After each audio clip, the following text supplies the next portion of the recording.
It's an O. It's a ring. I got 3 O-ring tech tips next. This video is sponsored by Mala, manufacturers of engine components, filters, and peripherals. Visit mala-aftermarket.com for more information.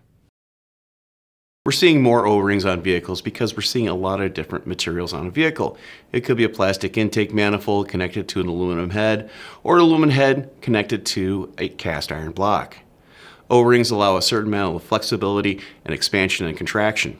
So here's 3 tips to make sure that you install them properly. Tip number 1, roll it on. Do not use picks and other devices to stretch it over the surface or into place. This damages the O-ring and it can cause leaks later on down the road.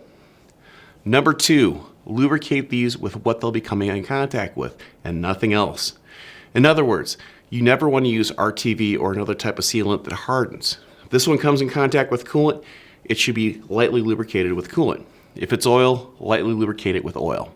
This way it remains leak-free. Number 3, and this tip goes for changing cartridge oil filters. When you pull that old filter out and the housing, take those O-rings off, line them up on the bench, and then pull the O-rings out of the kit to make sure that they match. This way you know you're putting the right O-ring in the right position. I'm Andrew Markel. Thank you very much.